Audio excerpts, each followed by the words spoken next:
अज़ीज़ तलबा अस्सलामु अलैकुम। सबक आज इस हफ़्ते का है हमारा अखलास व तक़वा। उसके मकासद दर्ज झैल हैं। एक ये कि इसकी अहमियत को आप समझ सकें और सबक को समझकर अपने अंदर अखलास व तक़वा पैदा कर सकें, गुनाहों से बचते हुए अमाल में अपनी नीयत को खालिस अल्लाह की रज़ा के लिए मुकव्वी कर सकें, अल्लाह की रज़ा को अपने ईमान का अव्वलीन मकसद बना सकें, रियाकारी दिखावे से पाक ज़िंदगी को गुजार सकें। अज़ीज़ तलबा, ये अखलास व तक़वा के मकासद थे। आइए सबक का आगाज़ करते हैं। बिस्मिल्लाहिर्रहमानिर्रहीम। अज़ीज़ तलबा अस्सलामु अलैकुम। पिछले हफ्ते हमने पढ़ा था कारोबार में दयानत, जिसको हमने मुख्तलिफ हवाला जात और मुआशरती पहलुओं को मद्देनज़र रखते हुए उजागर किया था। उम्मीद है आपको सबक की समझ आ गई होगी की और असाइनमेंट आपने उसके मुताबिक उसका जवाब तहरीर कर लिए होंगे। बेटे, आज हमारा मौजू है इखलास व तक़वा बाब सिवम सीरत तैयबा। आपकी दरसी किताब में सफ़ा नंबर 29 है। इखलास व तक़वा का मतलब कुछ इस तरह से है कि इखलास का मतलब खालिस करना, बग़ैर रिया के, बग़ैर दिखावे के, अल्लाह की रज़ा की खातर किसी अमल को कमा हक़्क़हू बजा लाना, ये इखलास है। और तक़वा का मफ़हूम ये है डरना, बचना, परहेज़गारी अख्तियार करना। और इन दोनों का बाहमी ताल्लुक़ ये बनता है कि इखलास व तक़वा का बाहमी ताल्लुक़ इस हवाले से है कि जो काम भी हम करें वो खालिस अल्लाह की रज़ा के लिए करें, अल्लाह से डरते हुए, अपनी नीयतों को जांचते परखते हुए कि हम ये काम क्यों कर रहे हैं। और इखलास और तक़वा का आपस में बहुत गहरा ताल्लुक़ है।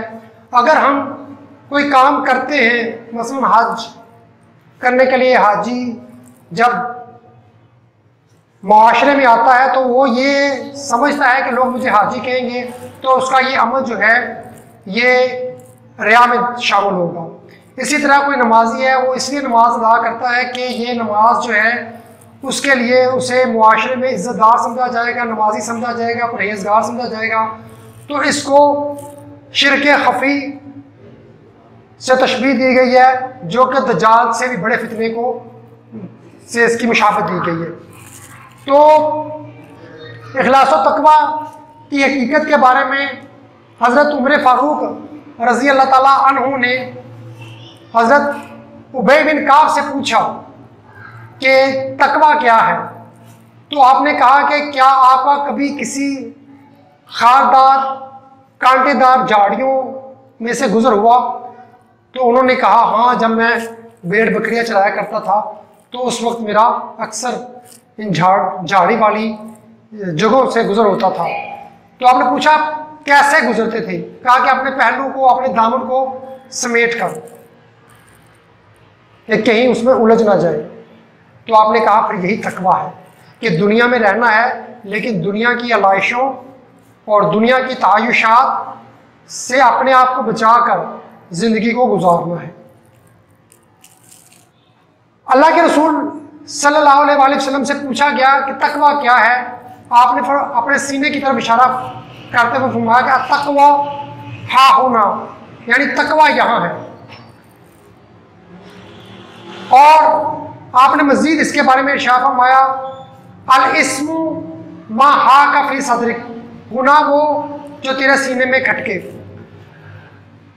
अल हुजरात आयत नंबर 13, अल्लाह ताला कुरान पाक में फरमाता है इन्ना अकरमकुम इंदल्लाहि तकाकुम, तुम में से अल्लाह के नज़दीक इज़्ज़त वाला वो है जो मुत्तकी है, जो परहेज़गार है। फिर इसी तरह सूरह आल इमरान आयत नंबर 102, या अय्युहल्लज़ीना आमनु तक़ुल्लाह हक़्क़ तुक़ातिही वला तमूतुन्ना इल्ला व अंतुम मुस्लिमून, ऐ ईमान वालो अल्लाह से डरो और ऐसा डरो कि जैसा डरने का हक है, और मरना तो मुसलमान ही मरना। इस बात की वजाहत होती है कि हमें अल्लाह से डरना चाहिए और किसी तौर भी राह फरार हासिल नहीं करनी चाहिए। मतलब ये कि हमारा जो खात्मा है वो ईमान पर होना चाहिए। अल्लाह ताला ने ये मुख्तसर सी जो ज़िंदगी अता की है, उसके साथ हमारे ऊपर ये फ़र्ज़ आयद किया है कि हम अल्लाह की इबादत करें और उससे डरें। फिर सूरह तगाबुन आयत नंबर 16 अल्लाह ताला फरमाता है फत्तकुल्लाह मस्तताअतुम, बस अल्लाह से जहाँ तक हो सकता है डरते रहो। फिर फरमाया गया इन्ना अक्रमकुम इंदल्लाहि अतकाकुम, सूरह अल हुजरात आयत नंबर 13, कि तुम में से इज्जत वाला वो है अल्लाह के नज़दीक जो तुम में से ज़्यादा परहेजगार है। तो कितनी आयात और कितने हवाला जात इसमें मज़ीद दिए जा सकते हैं कि अल्लाह को तकवे वाली ज़िंदगी बहुत पसंद है। और अल्लाह ताला ने बार बार कुरान पाक में फरमाया है कि आखिरत तो है ही परहेजगारों के लिए। इंसान इस दुनिया में आता है और इस दुनिया में उसकी रंगीनी में ऐसा खो जाता है कि अपने रब से गाफिल हो जाता है। इसलिए जब हम कोई काम करते हैं तो हमें ये सोचना और समझना चाहिए कि हम ये काम किस लिए कर रहे हैं। ये मुख्तसर सी ज़िंदगी में हमें अल्लाह की तरफ राग़िब होना चाहिए। जूते का एक तस्मा भी टूट जाए तो अल्लाह ताला की बारगाह में गिड़गिड़ा कर मांगना चाहिए। मौलाना शिबली नुमानी से किसी ने पूछा, मौलाना मैं अल्लाह का जिक्र करता हूँ लेकिन दिल उसकी तरफ तवज्जो नहीं देता। आपने फरमाया अल्लाह का शुक्र अदा करो, एक जुज़ यानी ज़ुबान तो मती हो चुकी, दूसरा भी हो जाएगा, यानी दिल भी मती हो जाएगा। तो हमारे इख्तियार में जो है हम वो करते रहे, अल्लाह के इख्तियार में जो है वो अल्लाह ने करना है। हम मस्जिद में जाते हैं, नमाज अदा करते हैं, लेकिन हमारी तवज्जो नहीं होती। लेकिन इससे बड़ी बात यह है कि हम एक तालिब इल्म क्लास में आता है, चाहे वो कुछ भी नहीं सीखता, लेकिन उसकी हाज़िरी तो हो जाती है। इसी तरह जब हम नमाज अदा करते हैं तो अल्लाह की बारगाह में हम हाज़िरी पेश कर रहे होते हैं।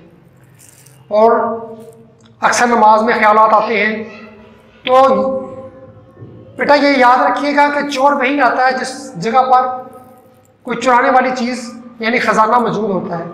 तो शैतान उधर ही मुलावर होता है जिस जगह पर जिस शख्स के अंदर ईमान हो। तो इसलिए हमारे यहाँ हमारा अमल ये है कि हमने नेक अमाल करते रहना है। एक काफिला अंधेरी सुरंग से गुजर रहा था और काफिले के कुछ लोग उन्होंने देखा कि कुछ शीशे की छोटी छोटी कंकरियाँ वो चमक रही थी। उन्होंने उठाई इस नीयत से कि पीछे आने वाले उनके पाँव खून आलूद ना हो जाए, और वो आगे चल दिए। पिछले वाले जो आए थे उन्होंने भी देखा देखी कुछ उठा ली और फिर वो भी चल दिए। और जो पीछे उनके आने वाले थे उन्होंने कुछ भी नहीं उठाई। इस अमल को फजूल जानो कि बेकार वक्त बर्बाद करने वाली बात है। लेकिन जब वो उन अंधेरी सुरंग से पार होकर बाहर खुले मैदान में आए तो उन्होंने देखा कि ये कंकरियाँ असल में कंकरियाँ नहीं थी, ये हीरे थे। जिन्होंने बहुत से उठाए वो पछता रहे थे और उठा लेते, और जिन्होंने थोड़े उठाए वो गिड़गिड़ा रहे थे और उठा लेते, और जिन्होंने नहीं उठाए वो सर पीट रहे थे कि थोड़े ही उठा लेते।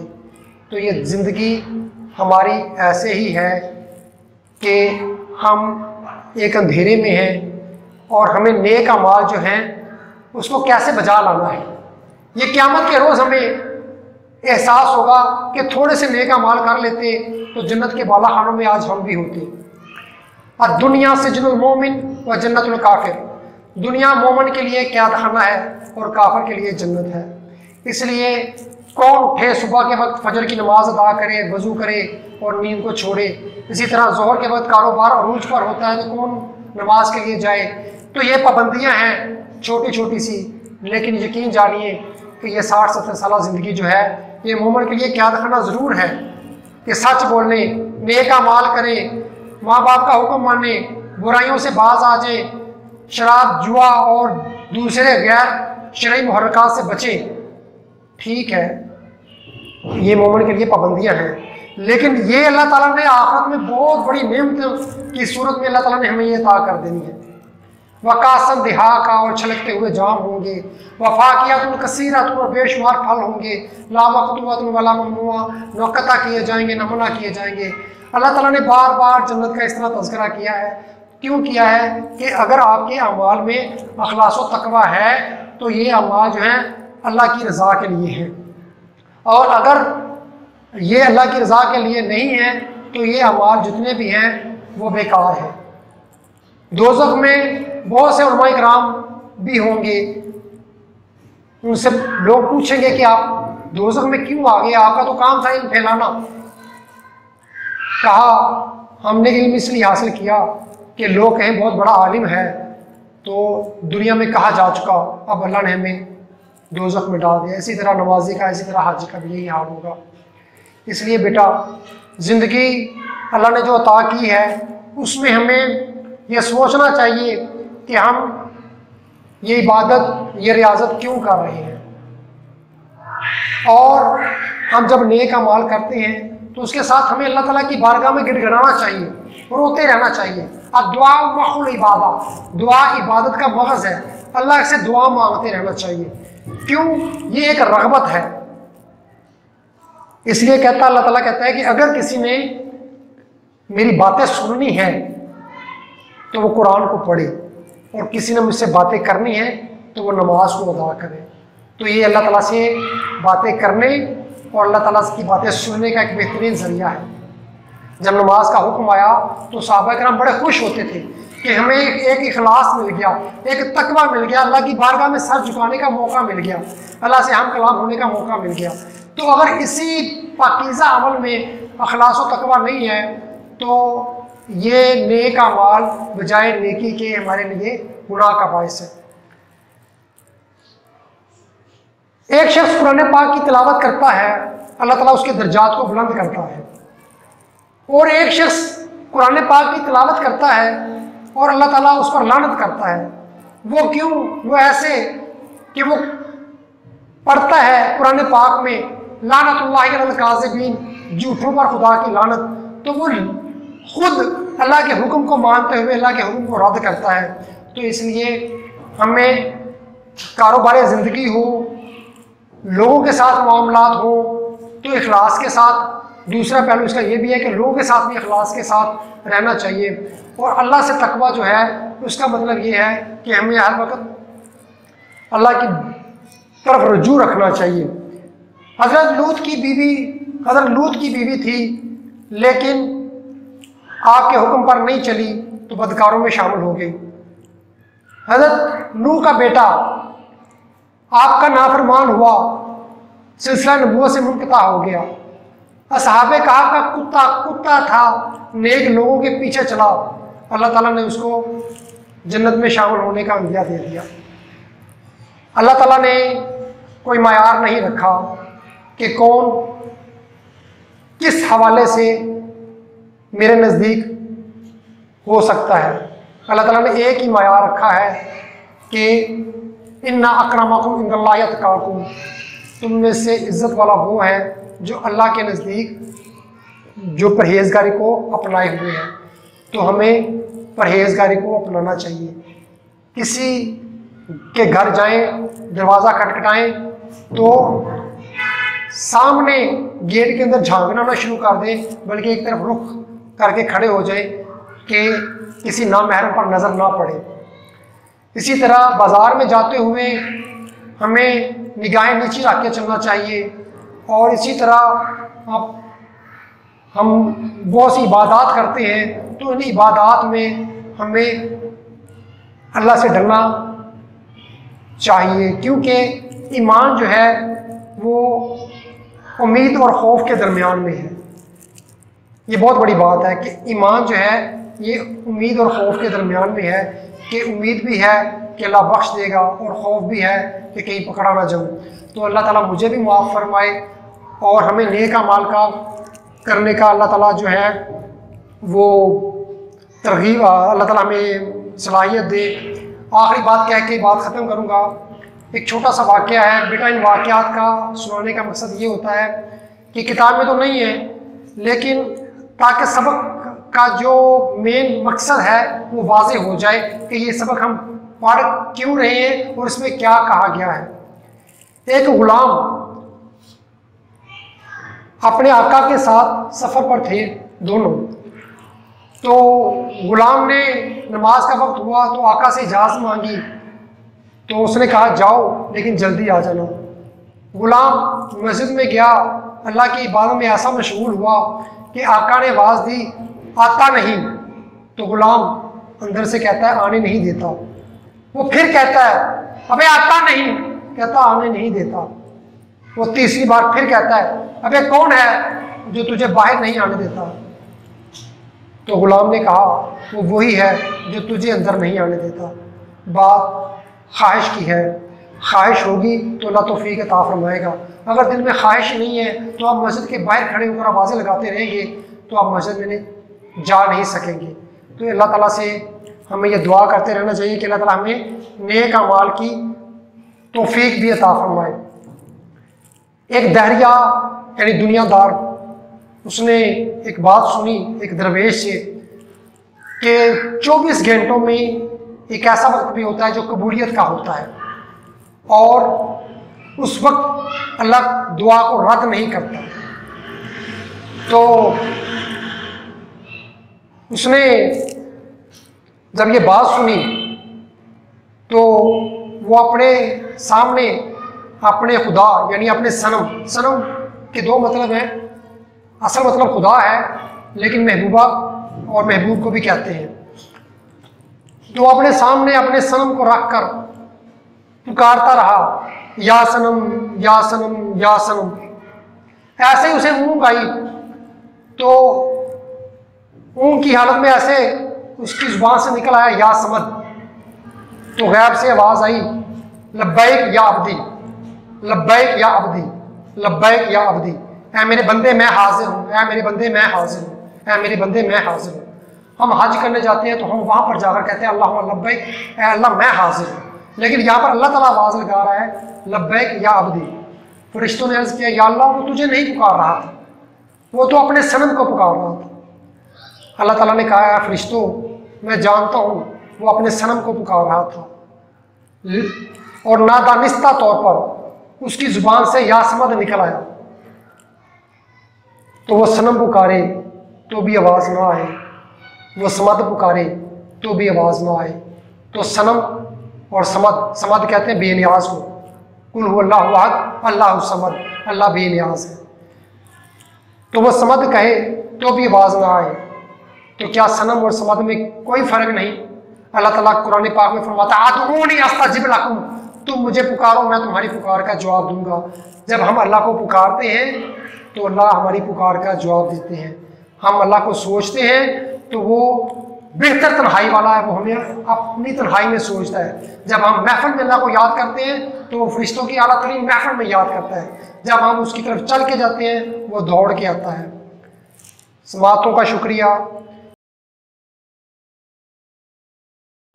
हमने सबक का एक तलखीस में आपको बता दूं कि हमने इस सबक में क्या पढ़ा है। बेटा हम सब ने इस सबक में अखलास व तकवा, ये हमारे टॉपिक जो था उसका ये हमारा टॉपिक था अखलास व तकवा, और उसमें इखलास का मफहूम मैंने आपको बताया।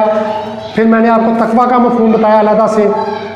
फिर तकवा और अखलास का बाहमी ताल्लुक़ क्या है इसकी वजाहत की। फिर उसके साथ मैंने आपको कुरानी हवाला जात बताए और अहादीस नबी बताई कि इसमें अल्लाह ताला इंसान से बंदे से क्या चाहता है। और फिर तकवा की हकीकत के बारे में ये वाक़या सुनाए। कुछ पॉइंट्स मैंने ये लिखे थे, ये वाले ये इसलिए लिखे थे ताकि मैं आपको आगाह कर सकूं कि इस सबक की जो वजाहत है वो किस तरह आपके लिए समझना बहुत ज़रूरी है। ये हमारा बेटा आज का सबक था। इसके की और असाइनमेंट वो भी आपके साथ अटैच कर दी गई है। समातों का शुक्रिया। किसी किस्म की गलती कोताही हो तो माजरत ख़्वाह हूँ, इंसान समझ कर माफ़ कर दीजिएगा। वस्सलाम।